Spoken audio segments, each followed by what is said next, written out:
God Talk Unfiltered. Hi, everyone. Hello, that's nice. So, tonight I'm not as prepared. Typically, I come with a story. Like I'm ready and armed with a story. And at the last event, I was really excited to tell a story, but then we had fishes and loaves, right? We talked about sometimes there's 0 stories, and then all of a sudden there are 20 stories, and so not everyone could tell their story. And so now I'm trying to recall the story that I wanted to tell you last month.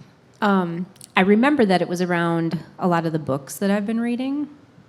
I've been reading a lot of books by Neale Donald Walsch. Is anyone familiar with Neale Donald Walsch? One person.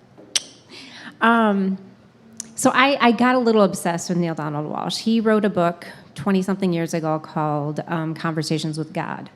And it's one of those books that kind of I feel like everybody knew about it then, and 20 years later I discovered it and was like, oh my gosh, right? This book is changing my life. And I'd be like, oh, have you heard of this book? Conversations with God? And people are like, oh yeah, I read it 20 years ago. I'm like, oh. But I've also learned that it's one of those books that comes to you when you're ready and when you're, when the student is ready, the teacher appears, I say, right?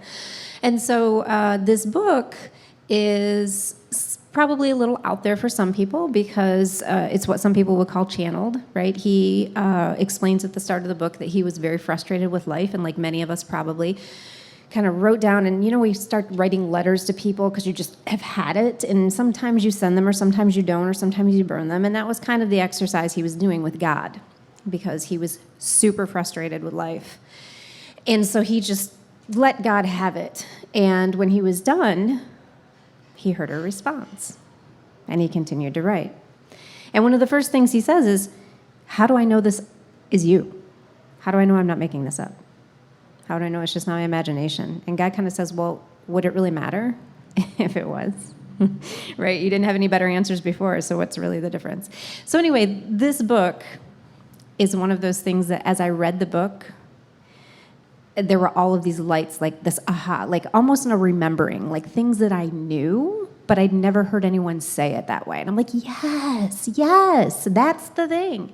And some of those things are very controversial in terms of the way that people think about God and what we believe. And so even in this space, it's a little scary for me to talk about that because one of the things that first really spoke up to me in that book about the beliefs about God is this idea that we are all born in sin and that we need God's forgiveness. And one of the things that God says in this book is, what would there be to forgive you for? I created you. I created all there is. What would there be for me to create you? You're perfect, right? And I remember this being so powerful for me. Like, yes, I've never understood that. Why would God be so angry with us? Why would we need to beg God for forgiveness? Why do we need to do all of these things to please God when God is what made all of the things, right? Like, God is all powerful and creates all of the things. So why are we as meager humans supposed to do the thing that will please God when God can do whatever God wants? And so that was kind of the beginning of my obsession with Neale Donald Walsch. And that was a few years ago. I've read that book 2 or 3 times. Initially, I knew there were 3 books. It took me a couple more years to read book 2 and 3. The first book is more individual, kind of about our individual lives, whereas the second book kind of looks at more societal things like education and politics and those kinds of things. And the third book is kind of like all the big questions, like where do we go when we die? What happens, like the universe, all of those kinds of things. And so so I'd finished that book recently, and the same thing was happening. Like the more I read, the more I was like, oh my gosh, like mind blown. Like, yes, these things all resonate so much. Like I know that in my spirit, like this speaks to me. This is true. It's true for me. And so recently I read, there's a new book that he just recently published last year that's called The Essential Path, Daring to Be Who You Really Are. And it really gets at kind of like the major problems in our world right now and why we're so divided and how we're so clinging to the things that we believe and how those things keep us all separated. And so from there, that I think it might have been in that book, or maybe another book. I also read Communion with a God, which is another one that's like might be the best one ever.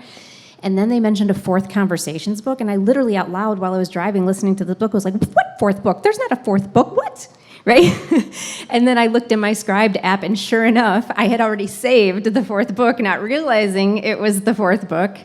And that was another one again that just kind of totally blew my mind. And so I've been on a bit of a journey over the past 6 years or so, because prior to that, those of you who know me know I worked in higher ed, and I was very cerebral and very like skeptical, and I needed data and facts and that kind of thing. And since I left academia, I've just been on this crazy woo-woo journey that even for me sometimes is really hard to grasp. And there's been so many synchronicities to a lot of that. And I've learned for me that that's how I know the truth. Like I'm hearing these things, like this is one source, but the things that I'm reading about in these books, I'm hearing from multiple unrelated sources. And for me, that's validation, right? Like this is not just one person with some crazy theory. Like I'm hearing it from multiple places. I'm experiencing things that validate these things that I've read about. And so it kind of blows my mind a little bit. And so the most recent book that I finished of his is called At Home with God, and it's about death and dying. And it's very specific about what our soul's experience is when we leave our bodies. And that one was just really mind-blowing, because one of the theories that I've read about a lot, not just in his book, but in other places that I've heard about, is this idea that time is a social construction, right? Like, it's all happening at once. The only thing that we really have is literally right now. Like, yesterday is gone, and tomorrow's an imagination. Like, right now is the thing, but there's this theory that everything is happening all at the same time. And so, thank you. And so, I have come to understand a little bit, like that was hard for me to get my mind around, but probably in the last couple of months, I remember having a conversation with my husband where I tried to explain to him, like, I really feel like I'm starting to get it. Like, there's this understanding, like I have come to believe that we never truly die. We leave our bodies and we transform into different, onto different planes or into different spaces, but literally we never, ever, ever, ever, ever, ever die.